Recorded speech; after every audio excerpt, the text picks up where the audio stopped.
Hey guys, how's it going? I'm just going to give you a quick preview of my Warlock build I've been using for Season of the Splicer. I slightly changed it up the other day when Rage of the Warmind came out. I posted a video about that. Ada 1 was selling it 2 days ago, and if you missed your chance, you're going to have to wait for it to come back out. But pretty much this is a void Warmindcell build.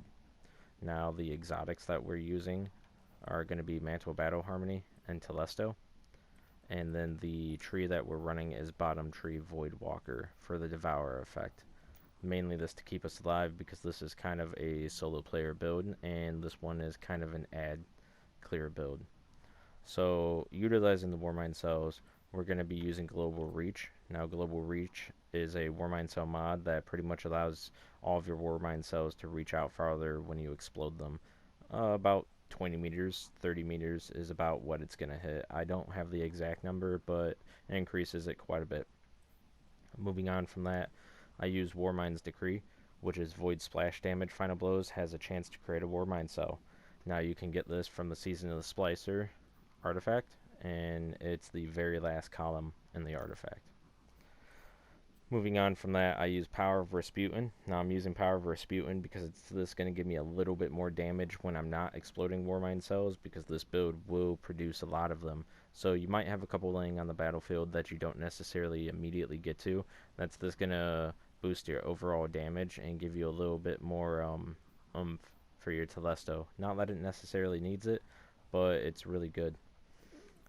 And then I'm also using Wrath of Rasputin. Wrath of Rasputin is going to give you the chance to get a Warmindcell whenever you cause solar splash damage. Now, I'm not using any solar weapons or a solar class, but it's going to pair well with Rage of the Warmind.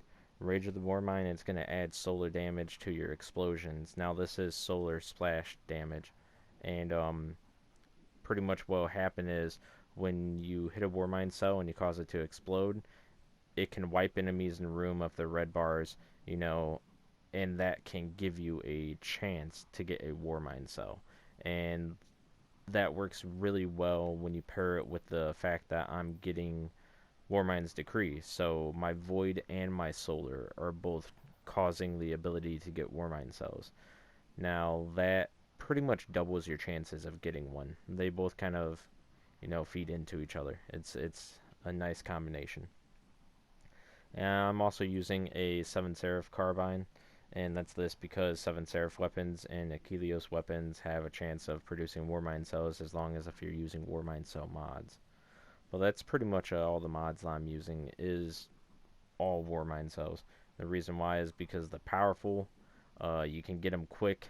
A lot of the content that's been coming out lately is filled with ads, so you need ways to wipe out these ads, especially if you're a solo player, and this build kind of can do that pretty easily.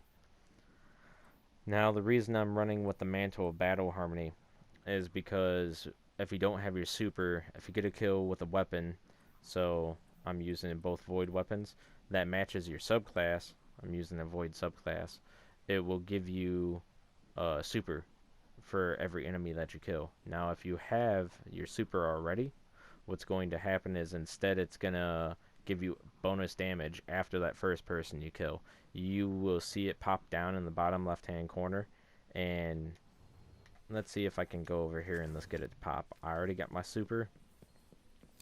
I'm going to hit this guy. Absorption cells. He's also glowing because of that Warmindcell that I popped, and that was my first kill in this lost sector. Now, as you can tell, I just took out everyone around here. I didn't get another one to pop, but that's okay. They popped quite a bit. There's one right there. Now that bonus damage will pop up if you shoot people. In a yellow damage. Kind of like a crit, but it's not quite a crit. Kind of like a fake crit. Now, if you notice, I killed that yellow bar enemy over here, and it dropped a Warmindcell. Yellow bars are almost guaranteed to drop Warmindcells. Now, if you shoot it, your telesto rounds will also take Warmindcells out pretty easily. Now you see these guys are here. If you take one out with telesto, they'll pretty much always pop a Warmind cell.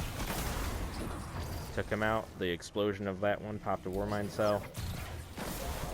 That popped a Warmind cell. And he popped a Warmind cell. Because any powerful opponents, yellow bar enemies, will pop Warmind cells when you kill them, as long as if you have either Wrath of Rasputin or Warmind's Decree on, while using either Void or Solar Splash damage. But this build is actually really fun to use. Like I said, if you're a solo player and you find yourself doing a lot of solo content, then I would highly suggest running a Warmind cell build. Doesn't necessarily have to be this one. I actually changed this one up quite a bit. I'll switch out Rage of the Warmind and then the Power of Rasputin for 2 different things to get me charged with light. It doesn't really matter what mods you use to get the charged with light, but then I'll throw high energy fire on this to give my telesto a little bit more damage. That's more so if I'm fighting beefier enemies, if I'm going into higher level nightfalls or something, or if I know that I'm about to be bossing with this build. Not necessarily the best of all boss builds, but it can hold its own. It's pretty decent, especially with high energy fire and mantle battle harmony proccing. And then if you want to play a support role, you can. There is a mod that you can put on. I would recommend changing like Power of Rasputin, switch up your mods around so you can pick up this one if you want to play a support. Pretty much Fire Team Medic. If I had to pick one, I would take out maybe Warmind's Decree from a solar mod slot and put in a different mod slot, and then throw in the Fire Team Medic over there. And as you've seen, you pretty much pop Warmind cells all the time, and that Fire Team Medic will give you about 25 to 30% of your health back whenever you destroy a Warmind cell. And as long as the allies are within like the near 20 or 30 meters of you, they're pretty much going to get healed too. It's a way that you can keep yourself alive and your teammates alive while still doing damage on the battlefield. So if you didn't want to really run a complete like healer build, then you could definitely run this and this. Use Warmind cells to heal. But that's pretty much all, guys. I just wanted to take you through what I've been using for this season. I know people have made Warmind cell builds in the past, and this probably isn't anything new. And I'm a little late to the party when it comes to us being almost in week 8 now. But I just felt like I wanted to put a video out talking about what I've been using. It's really fun. I'm generally top kills in most all content except PvP, because Warmind cells don't work in PvP. But any PvE content or Gambit, this is a very, very fun build. I'd highly recommend testing it out for yourself. But that's all, guys. I'll see you in the next one. Take it easy. Peace out.